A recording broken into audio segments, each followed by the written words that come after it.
I would say on the question of this group of migrants coming north, the one that came 3 months ago coming north, the 22 million who are currently living here illegally, it's all sort of species of the same question, which is the first question. I mean, there are many questions, and one of them is, how do you help other people? And a lot of smart people run NGOs are thinking about that in Washington, and some are doing a good job, others are not. But the main question the U.S. government has to answer is, how do we enforce our laws voted on democratically by our Congress? And how do we protect our people, the people to whom we have really the only duty that we have, right? I mean, the purpose of the government is to protect you and to help you. And again, I'm a Christian, and I think I'm a person of not particularly good faith, but decent faith, okay? So I'm always sort of for helping people, but the government's job is to represent the voters and enforce the laws that they sent their representatives to Washington to pass. And that's kind of all their job is, actually. So our law says that you need permission to come into this country, and that is the law of every country that is a country. And without that, you're sort of not a country. So, I mean, you could ask the obvious question, which is, there are an awful lot of poor people around the world. Does everyone have a right to come here and go on Medicaid? I don't know. I mean, if you think so, let's, speak slowly so I can understand, and let's talk it through.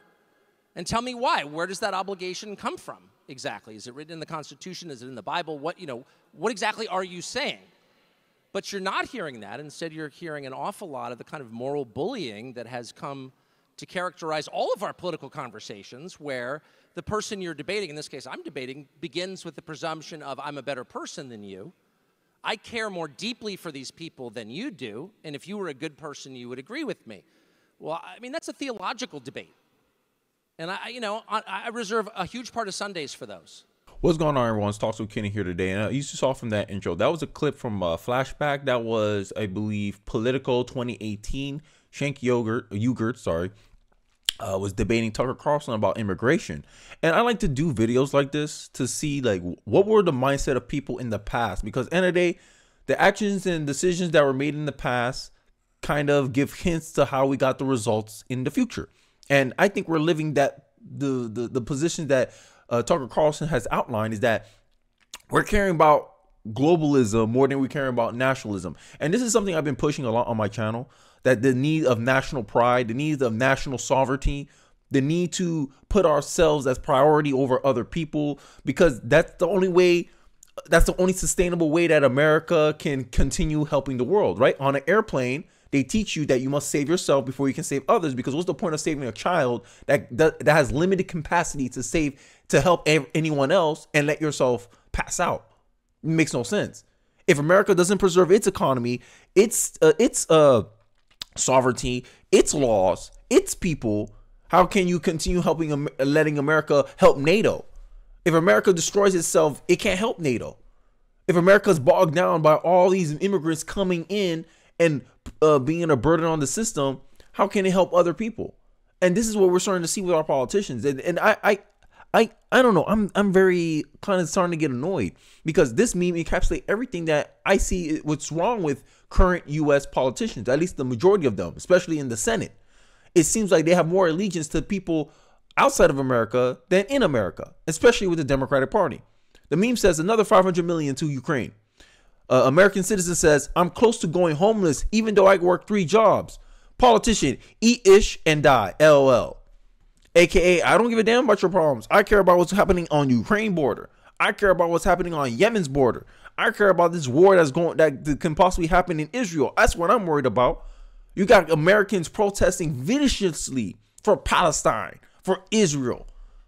But the national security that's happening at our border, no one gives a damn.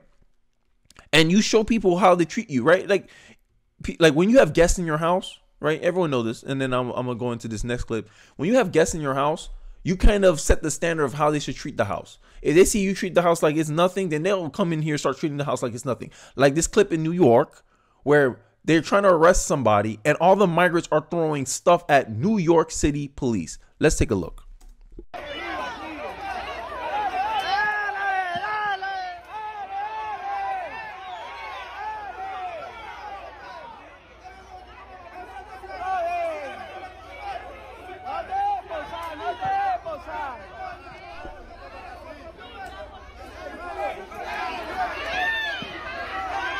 This is who they want us to give our country up to, right? Oh, let them come in. Oh, let them get free Medicare coming in. Like, what are we doing here? They talk about, Russia's a threat to national security. What's more threat to national security? Letting all these migrants in, unabated, unvetted, undocumented? What are we doing here in America? Now I hear in California, they elected someone to serve who don't even speak English, a non-U.S. citizen serving in government. That's something that goes vehemently against my policy position. I believe only U.S. citizens should serve in a government public capacity, because end of the day, if you have someone who's a non-U.S. citizen serving in government, they don't have allegiance to America like a natural born citizen would, like someone who grew up here and raised here who assimilates to U.S. culture would, right? If we set this precedent, don't be surprised when a bunch of Chinese come in. They have more allegiance to China than to the U.S. and they're doing like what Ilhan Omar is doing. I'm Somalian. This is my president. This is Somalian president. So Biden told her to do something, and the Somalian president told her to do something, and they're both two conflicting things. Who do you think? What are the probability that Omar is going to go with what the Somalian president told her to do over what Biden told her to do? Now you're inviting. The only difference is Omar is actually raised here. Omar immigrated here. I believe she became a U.S. citizen. Whatever. She didn't properly assimilate, but hey, that's more on our fault than her. But you're letting someone who don't even speak English serve on the council of your government. For why? Because you think you're morally superior than other Americans who look out for their own interests before they look out for the interests of others. Let's take a short clip and then we'll get back into the video. 咁就其實喺2年前我嚟到三藩市嘅時候咧，咁我就認識咗好多原來三藩市有好多嘅權利嘅喎，好多權利係好多非公民啊、移民咧都可以享有嘅，包括咧就算你唔係公民咧都可以咧去做委員去影響。Craziness, right? And this is like people would get mad, but I want to like Germany, right? Everyone know like everyone on the left like Germany. Germany has a law where all their stuff is in German. And the only way you can get employment, the only way you can get citizenship, I believe, is you have to learn German. I have a friend that moved to Germany and he was telling me, to work as a chef, I have to learn German. I have to pass the language test so I can get work permit so I can work in Germany. So I'm sitting there like, why doesn't America have a law like that? And it shows the lack of like self-interest, national interest that our government and U.S. politicians have. That we don't require assimilation. We don't require someone to adapt to our rules, right? Not letting someone serve on the in government who can't speak English is like letting someone come into your house when you have a rule where no shoes allowed and they just walk in with shoes, dirty, muddy shoes, staining your good carpet. And you're like, yo, I just said that in this house, you're not allowed to wear shoes. But they decided to wear shoes anyway. That's the same way of allowing people to serve in the capacity, or we adapt to them instead of the other way around. They're coming to our country. So that means they must follow our rules. But we don't put that kind of standard on there because we have U.S. presidents, not U.S. presidents only. We have U.S. politicians that cater more to globalists than to their own national people, to their own citizenry, to their own constituents that is responsible for them sitting in that seat. And Americans allow it to happen. And I think this is where you're starting to see this push of what anti-interventionism, because people are saying like, yo, these people have too much concern with what's going on outside of their house. They need to worry about what's in their house. AKA, they need to worry about what's in their country. That should take priority. But we're not seeing that. Now, this is a flashback. When Vivek was running, he pointed out how the U.S., the northern border, because we always focus on the southern border, Vivek outlined streams of the U.S., Canada, national border. It's easier than you think. How they can cross there. Customs and Border Protection data shows that the number of illegal migrants entering the northern border in 2023 rose by 240%. I think there's music here, so I'm going to just play it, but you can just see. He said they're not going to be able to go up wire fence. He talks about how they can go through the mountains, the forest, hiking trail, right? Look at this. Like they can is the same deal. There's not much barrier stopping them. The hiking trail doesn't count. As though you're here, right? We have the barbed wire fence surrounding this area. Now track with me. Here's the hiking trail, goes all the way to Canada, and then here's all of the area without any fence in front of it, goes behind those beautiful mountains down to a stream over there, maximum 10 yards, shallow stream that you're able to cross. So if you want to cross the border legally, you come here, wait in line or whatever on a day. We're here on a Saturday, so there's not a traffic day. You can come right on in. But let's say you don't want to do it that way for whatever reason. Maybe you're Brazilian ex-military and you've killed 10 people and you want to get into this country illegally. Maybe you're actually somebody who's smuggling more people in this country. You think they're going to come where the barbed wire fence is? I don't think so. You might take the more... So as you can see, we're creating our law. This is my thing. Government policy creates incentives. What kind of incentives do you want? You want, as a conservative, you believe law should be should incentivize people to make good decisions, or at least in the interest of your nation, of your people. It is not in the interest of America to allow illegal, undocumented immigrants to just stream through the country on their own volition without being properly vetted or checked through us. And Joe Biden wants to put more money for processing. Oh, we want more border security. We want this so they can process more of these people in the country. But you're not fixing the incentives that conservatives and a lot of Americans are complaining about. Wait in line or just skip the line and just go straight in. That's the point. You need to kill that incentive. Hey, if you're found here illegal, your ass gonna get deported. Democrats used to understand this in the 1995s, but it seems like they don't understand it no more.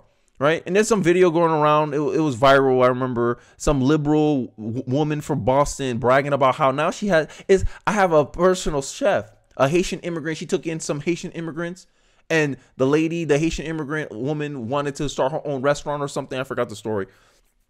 And she's like, oh, it's like having your own personal chef. So a lot of these Democrats see these illegal immigrants as a serf class, as a peasant class almost. Oh, let my servants in.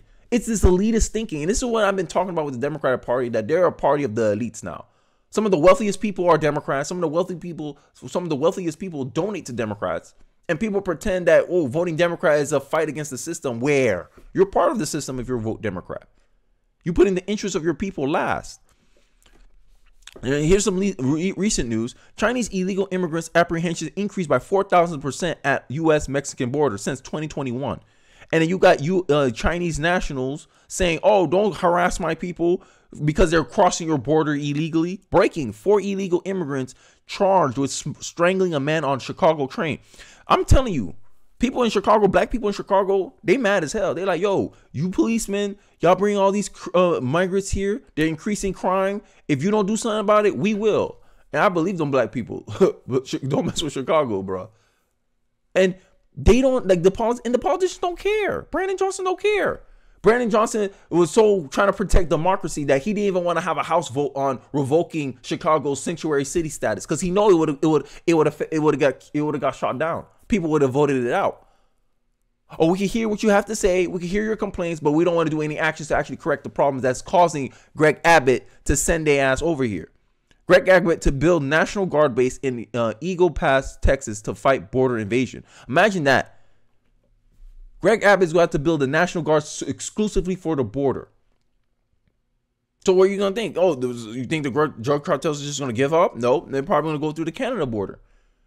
And this is why I think, yo, illegal immigration is a threat to national security. I honestly believe that. And the way that the politicians are going, oh, I see nothing, I ain't gonna do nothing, is it's wroth with, like, they're doing this intentionally. They get some benefit, and I gave a small example, like Democratic voters say they see this as, oh, I can import like a maid, I can import like a servant or gardener, right? They just want to use these people as their new slaves. Like it comes back full circle, just like back in the day in the 1860s, all the slave owners were Democrats, right? Democratic Party protected slavery. Now they literally replace slavery with immigration, because they see that class as the new peasant class. Oh, they're going to do all the work we don't want to do. They're going to be cheap labor for the global corporations. Now you see why Joe Biden beat in 2020 beat Trump with the campaign donations. These corporations want this. But then labor unions still are giving their allegiance to the Democratic Party when the Democratic Party are doing things that undercut the labor unions in the first place. Make it make sense. This is what happens when a nation is not vigilant. Their political class goes awry. And I think that's what's going on right now. And I think more Americans need to wake up and start holding their politicians accountable, because that's the only way we can right the ship around. If not, we're going to keep getting distracted by bread and circus, just like Rome. But I digress. Let me know your thoughts in the comment section below. Do you think illegal immigration is a problem? We should shut it out completely, mitigate it? I would like to hear your thoughts on this topic. Don't forget to like, comment, subscribe. I appreciate you guys watching to the end of the video, and I'll catch you guys on the next one. Peace.